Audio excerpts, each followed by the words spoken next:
The beginning of the 1970s was a time of big change for Doctor Who. A new leading man in the form of Jon Pertwee, a new Earthbound format to bring Doctor Who down to earth with an alien invasion every week, and most importantly of all, Doctor Who is now in colour. With this new format, it was all or nothing for the series. Going into the 1970s was a huge gamble, and did it pay off? Let's find out. These are all 24 stories of the Jon Pertwee era ranked from worst to best. This is all my own opinion, and if you think differently to any of the stories ranked on this list, that's fantastic.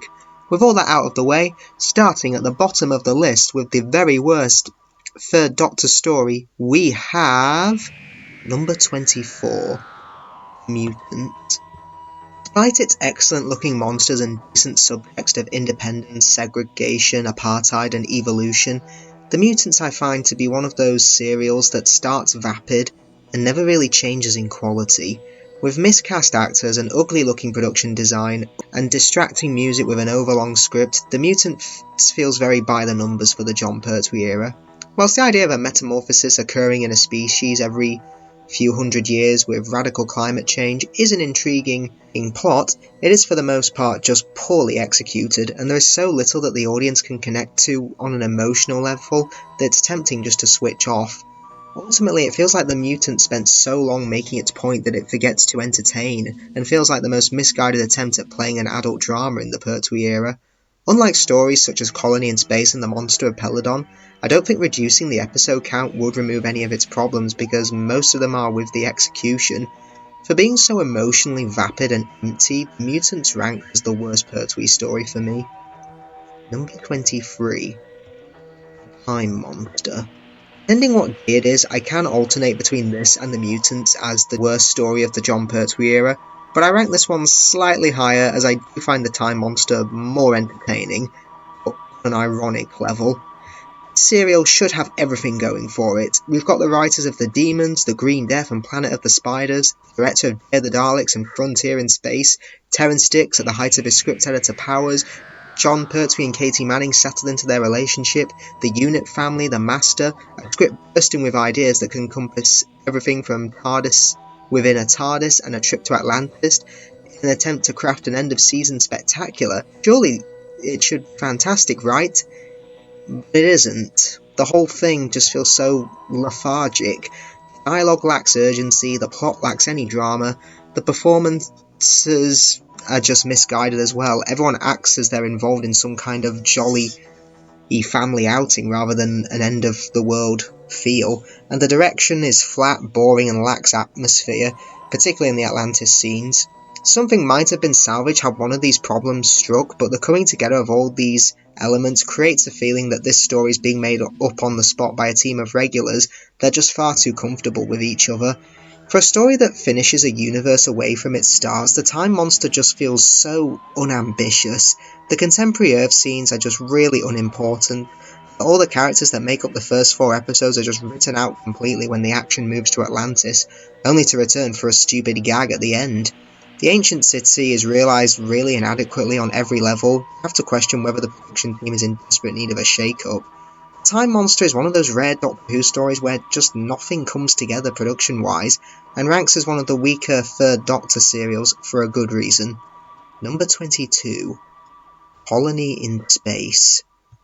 So we've now cleared the bad stories, we're now in the okay to good range of Pertwee stories. If the fluff in this story was ironed out, we could have had a stronger story. There's a solid dilemma at its heart, nice characterisation, and the idea of the Doctor and Jo exploring a new world is even more exciting than usual given that he's been grounded on Earth for the past year and a half.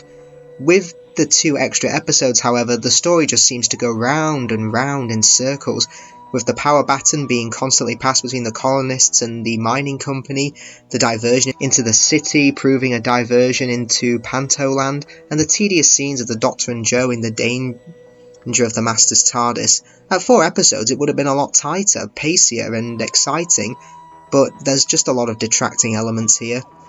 Now with the 2 narratives, the secrets of the primitive city and the fight for the planet run side by side, they never feel like they're connected at any point, which makes me question why are they in the same story. However, I do maintain that there are some very engaging elements in this serial. Realistic plight of the colonists, the grim picture painted of life back on Earth, the performances of the IMC bullies that you can just hiss at, and despite Roger Delgado being terrific as the Master, I don't think the story has any place for him, and his inclusion just feels really forced. Whilst Colony in Space won't go down as one of the show's greats, it perfectly falls into the OK pile for me. Number 21. The Monster of Peladon. Definition of a mixed bag. On the one hand, the Monster of Peladon is overlong, padded, repetitive, and unoriginal, but on the other hand, it's kind of exciting. It's topical, adventurous, and bursting with character and alien creatures. The Miners' plot is quite topical for the time, as there was a strike going on in the UK, and it is nice to see the Ice Warriors evil again, and side note, they look gorgeous in colour. Had this been 4 episodes, we could have focused on the first 2 episodes all about the Miners' strike, and the final 2 about the Peladonians uniting together to fight the Ice Warriors. Sadly, at 6 episodes, it is meandering and very repetitive.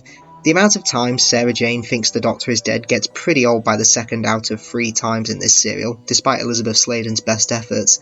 As a sequel to Curse of Peladon, it could have been a lot better, but as it is, it's a decent follow-up, and the planet still stands, in my opinion, as one of the most imaginatively realised alien worlds we've had in classic Doctor Who. You can expect this serial to change your life. You can expect typically engaging Doctor Who, which is enough to recommend, I think. Nowhere near as bad as its reputation suggests, but nothing special. Number 20. Death for the Daleks. Now, on paper, this has the potential to be a great Dalek story if they lose their power to kill. The story doesn't really do much with this premise, as the Daleks get new weapons almost immediately, and it becomes your typical Dalek story. Nevertheless, this isn't a bad story by any means. 4 parts, this story has a fantastic pace, and there's always half a dozen things to overcome to keep the momentum going. The story does come up with a lot of fun ideas. The city being alive that creates antibodies to protect itself is a nice touch of zombie horror in a story that has already been thrown some pretty scary moments around. The Doctor and Belial run through the city while it has a nervous breakdown, which translates into doors having a paddy and the lights dimming, but the effect can be quite disorientating. The location work has plenty of atmosphere, and the Exelons are creepily realised. The music, however, is utterly awful. I don't know who approved of this soundtrack, but it doesn't give the Daleks any menace they need at this point. Turning a potentially interesting serial into a standard one, Death to the Daleks is good escapism for 100 minutes, but nothing really more than that. Number 19. Claws of Axos. The attempt to make the Earthbound formula more psychedelic and visually striking certainly paid off for the team. Michael Ferguson is one of the show's more stylish directors and throws everything he can at the screen to make this feel like a truly alien experience.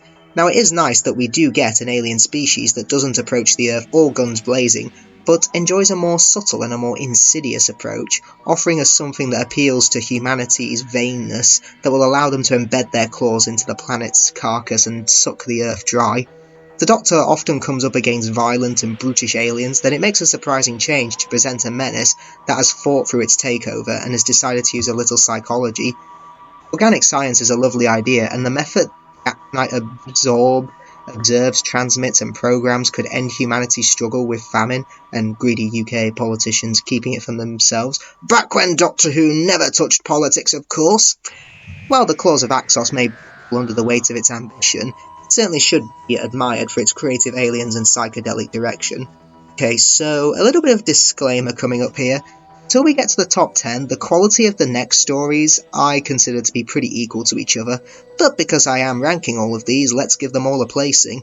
Rest assured, if you think the following 8 stories are too low on this ranking, just know that I do think all of these are great serials. Now, without further ado, let's continue with number 18. Frontier in Space.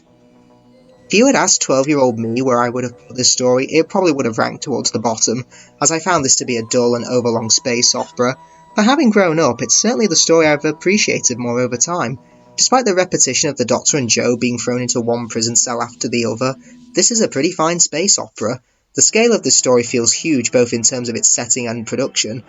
We get a detailed account of Earth in the 26th century, visit Draconia, the homeworld of the Ogrons, a penal colony on the moon, and several spaceships along the way. The Draconians are a fascinating alien race that are very well realised, and you can see why they were John Pertwee's favourite monster. As far as the production is concerned, there are impressive sets to be had here that have a particular aesthetic depending on which race and species we are visiting. There's stylish model work that charters the journey between each location, plenty of gorgeous film work to give the planets a sense of realism, spacewalking scenes, and some really good shootouts as well. Best of all, though, is the Doctor and Joe, and they are at the height of their powers at this point in their era. You'll rarely see two actors like Jon Pertwee and Katie Manning that are so in sync and enjoying their time together as you do, and it comes off the screen in flying colours. Add Roger Delgado to the mix, oozing charisma and humour, and you have a six-parter that actually gets better in the second half, despite the poor editing of the Master's exit. For being a padded but engaging space opera, Frontier in Space definitely has grown in appreciation for me. Number 17. Day of the Daleks. Whilst the titular Daleks may be overshadowed in this story, there's still plenty on offer here. Day of the Daleks is 4 episodes of pure class right in the heart of the Jon Pertwee era. It's a very nicely paced story that never feels rushed, but also unfolds at a speed that does maintain your attention throughout, and never suffers from the padding that affects some six-parters of this era. It's one of those adventures that comes together beautifully in the final episode. All the elements have been so well set up that they can dovetail into a very nicely formed climax that features gorillas rescuing the Doctor and Joe, but in a temporal paradox they've created their own future, and a Dalek attack on the house that ultimately thwarts their invasion of the planet. For being a really smart time paradox story, Day of the Daleks still stands up this day for daring to pull off its complex plot, despite the Daleks being pretty overshadowed in this story, but it's still great nonetheless. Number 16. Planet of the Daleks. This is my ultimate comfort story, and I make no apology for it. Whilst Planet of the Daleks may be a repeat of the first Dalek story from the 60s, its snappy pace and beautifully realised world more than makes up for it in my opinion. Director David Maloney gives the serial plenty of atmosphere with a hostile jungle with poisonous plants, invisible creatures and ice volcanoes. You really feel like you've stepped into an alien world. Planet of the Daleks may be a repeat of what's come before, but that's what I find so comforting about it.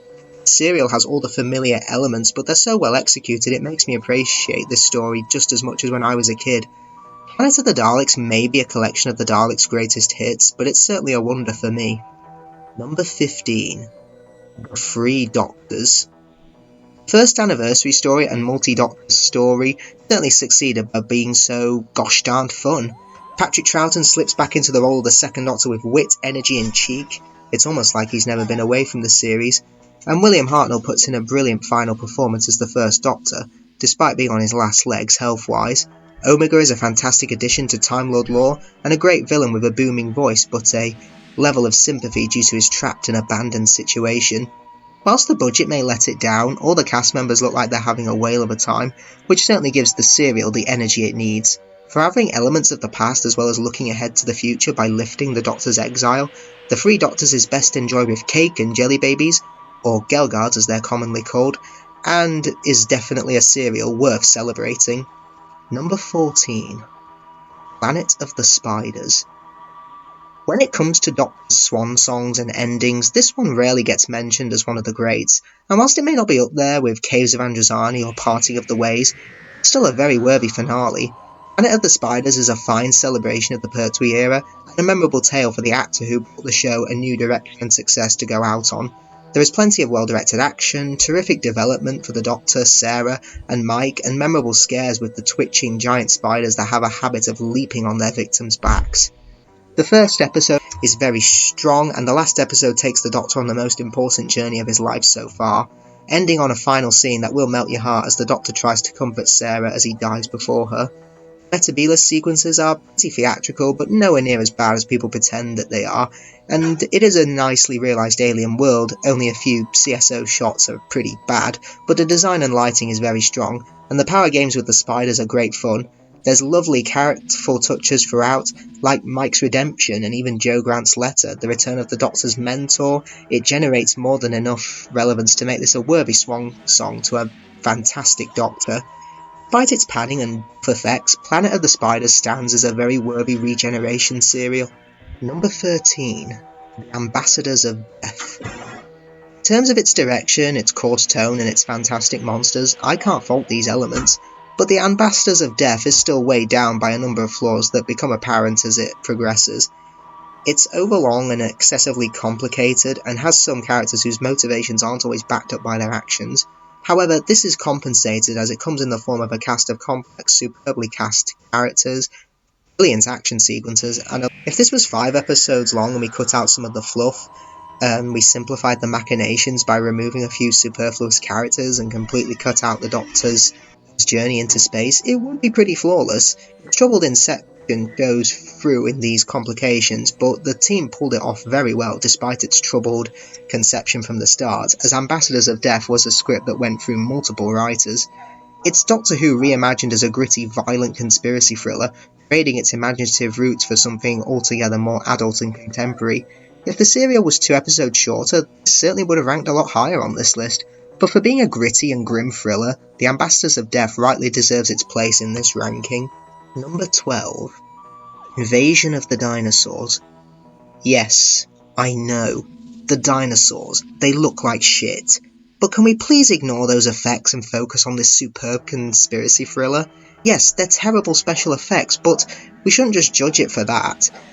Episode 1 is an atmospheric chiller with a claustrophobic feel despite the wealth of dazzling location work, and it leads into an adventure that remembers many of the strengths of, say, Season 7, darker tone, the well-written supporting characters, moral ambiguity that throws up interesting debate, and it conjures up a time before the unit adventures may have got too cozy.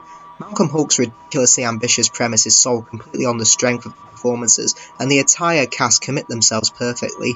Elizabeth Sladen's performance as Sarah Jane is already opening up fresh storytelling possibilities, and it's so refreshing to have a companion who's just so independent from the Doctor and indulging in their own investigations. Malcolm Hulke the writer never sets out to write a story with an outright moral compass. Nobody is truly good or truly evil, as he paints his characters in superb shades of grey. Politician Grover's aims might be extreme. He's reacting to a situation that he believes has spiralled out of control and wants to give the Earth another chance. Moralistic is played subtly, so he never comes across as anything but a normal guy who cares about the way the world has been abused. The script points out the things worth fighting for, whilst also highlighting some of humanity's ugliest mistakes. It's a very intelligent overview of what the best and worst of humanity can offer, but with dinosaurs. By my minor complaint, Invasion of the Dinosaurs stands as one of the overlooked gems of the Pertwee era, and if you're solely judging this story based on its special effects alone, shame on you. Number 11. Terror of the Autons. Similar to its predecessor Spearhead from Space, Terror of the Autons proves to be a great intro for anyone wanting to get into classic Who. We have a new companion, a new villain, and a tonal shift to make this more family-friendly, and you have a very worthy sequel to the original Auton story. It takes the idea of plastics coming to life that was already established and moves it to the next level. As well as shop window dummies, we now have troll dolls, daffodils that spray plastic and suffocate you, phone cables that tangle you up and strangle you, and chairs that can crush you. Terror of the Autons is a colourful affair with lots going on and no time to get bored here. And whilst the CSO may look rubbish and at times lazy when they could have just easily built a set, this is an easy story to enjoy because it skips from one twisted set piece to another, the Doctor and the Master play their game of cat and mouse. It's joyously crazy from start to finish, but it's just shy of the top 10. Number 10. Time Warrior. Oh hey, it's my first Jon Pertwee story. It's a witty, characterful, pacey adventure that has no interest but to keep a giddy smile on your face for 4 episodes, and succeeds with flying colours. It's a treat to see the third Doctor enjoying her historical adventure, and especially one so packed with action and great characters as this one. This is a superb introduction for Sarah Jane, as her proactive, no-nonsense attitude sets her apart from Jo, and you instantly like her. Links to Sontaran is a fantastic creation, who displays sadism, a militaristic attitude to all forms of life, and a no F's given to potentially changing history. Go into history once more and let the BBC brew up an atmospheric historical drama is the ultimate refreshment at this stage. Enduring Doctor Who monsters have to score on 2 fronts. They have to have impressive writing and memorable design, and the Sontarans certainly paid off with their clone race, militaristic attitude, and inspired weakness. Being the first Jon Pertwee story I ever watched, The Time Warrior rightly deserved its place in the top 10. Number 9. The Curse of Peladon. Never have we had a planet feel so alien than we do here. A feudal medieval world on the precipice of deciding whether to take the plunge and accept Federation membership or turn back into superstition and violence. Populated with aliens from many worlds, the sweet and hysterical Alpha Centauri, the devious trickster Arcturus, a Time Lord posing as a Federation delegate and his human companion, a dignified Ice Lord and his Ice Warrior companion, and even local wildlife savaging the guests in secret tunnels. Every one of these characters has a story to tell, and they have been brought together in a story that presents a moral and personal dilemma, a massively entertaining murder mystery, and an amusing political satire. Characters are wonderfully conceived, designed, and performed, and it's a real refreshment to be surrounded by so many unusual alien races. And Peladon itself is atmospherically brought to life by director Lenny Mayne.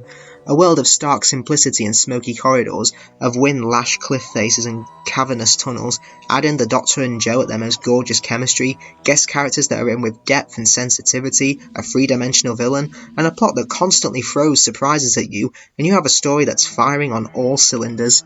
The Curse of Peladon presents its world all boldly and gets away with it. Because of it, it's just ridiculously entertaining and definitely one of Pertwee's finest. Number 8.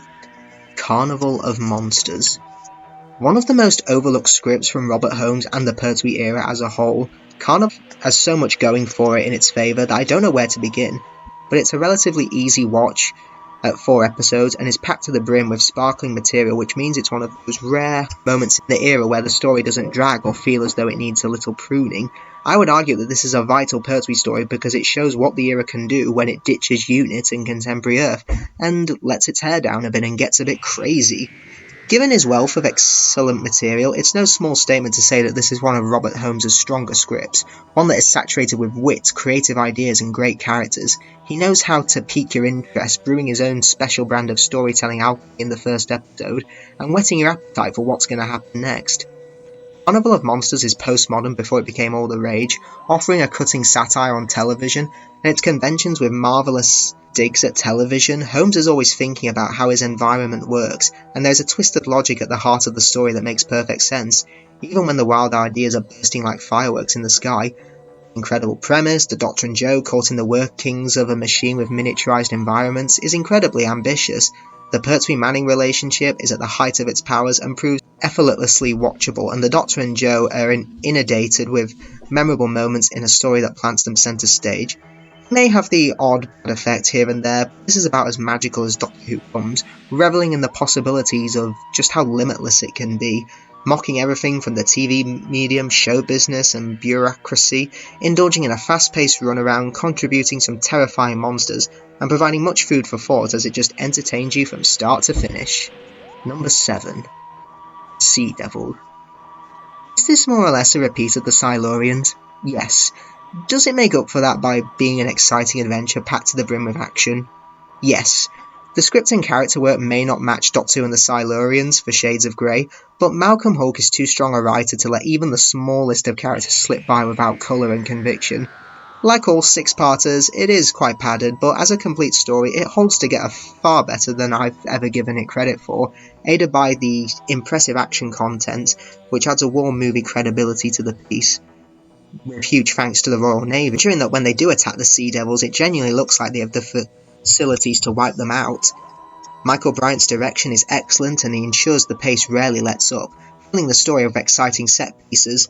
The Doctor and the Master dance around each other, revelling in their rivalry, and yet always on the verge of polishing each other off. It would be easy to say that in stories of this type, Roger Delgado's Master is every bit the main character as John Pertwee's Doctor, and during parts of the Sea Devils you might find yourself siding with the villain, such as his mesmeric influence. For being the first story I watched to feature Delgado's Master and Jo Grant, Sea Devils will always be special to me in that regard. Number 6. Green Death. Green Death closes Season 10 in superb style. Here that despite its callbacks to the past, it just feels like the Pertwee era has truly come of age. It is Jo Grant's poignant swan song, and as such it's only appropriate for her to enjoy a larger than usual cut of the action, and her romance with Cliff is written and acted with the utmost sincerity from the two actors. By this point in their working career, it's clear that Pertwee and Manning were head over heels for each other, and Barry Letts and Robert Sloman used that intimacy to their advantage, and brew up some of the most heartwarming and moving moments of the era as they drive a crow bar between the Doctor and Jo. Closing moments of The Green Death are sad, still optimistic for the future, and a hard mix to pull off, and the sort of relationship-driven material that the series usually strives to avoid. Maggots are a memorable monster, some wonderfully creepy moments. The boss is a great computer villain. Global Chemicals is a wonderful dig at capitalism that you just grow to hate. And everyone gets some interesting development here, even Mike Yates, that's built upon in the next season. It's a story that slows the pace right down at times to make room for fine character work, realistic details, and a very worthwhile moral. The Green Death encompasses everything that's wonderful about the Third Doctor era. Warm, adventurous, colourful, political and classy. This is just a true gem. Number 5. Mind of Evil. Whilst this gritty thriller may seem out of place in this cosy, colourful Season 8, The Mind of Evil is certainly a story not to be overlooked. Because of its multiple plot lines, it never really flags even at 6 parts, despite the repetitiveness of its cliffhanger, and like the previous season, all of the performances just impress here.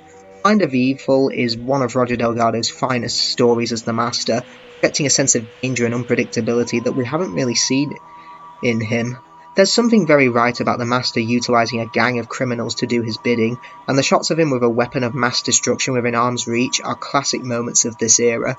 In contrast, the Doctor is an anti-hero for the first few episodes, quite abrasive and unlikable, come the point where he's being strapped into a torture device and is almost killed by his own demons, are sympathising with him like never before. It feels like there are incredible resources on hand in The Mind of Evil to give the story scope. The missile and the hangar would not look out of place in a Bond movie. This is a totally unique step into a more mature world which I found compelling throughout, and that's why The Mind of Evil ranked as in the top 5 Pertwee stories for me. Number 4. Spearhead from Space.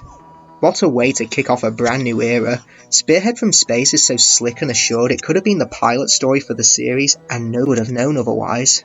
Robert Holmes affords himself for the entire opening episode the mystery of the Doctor's new face before kickstarting the plot in episode 2, and forcing this entire story to be filmed on location is the best thing the production team could have done, because this reboot couldn't have looked any more expensive and different from what had come before 6 months earlier.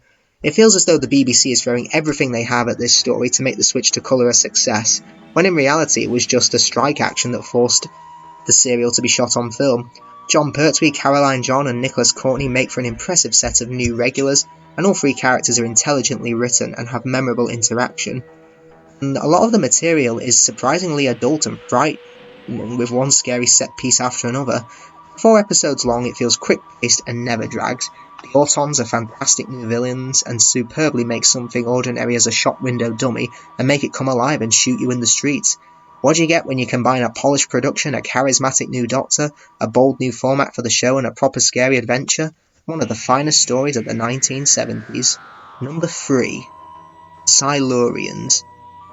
Despite the assumption that the Earthbound formula lends itself to either mad scientist or alien invasion stories, writer Malcolm Hulke immediately disproves this by making humanity the invaders and the Silurians the rightful owners of the Earth, and in doing so makes one of the more sophisticated Pertwee stories.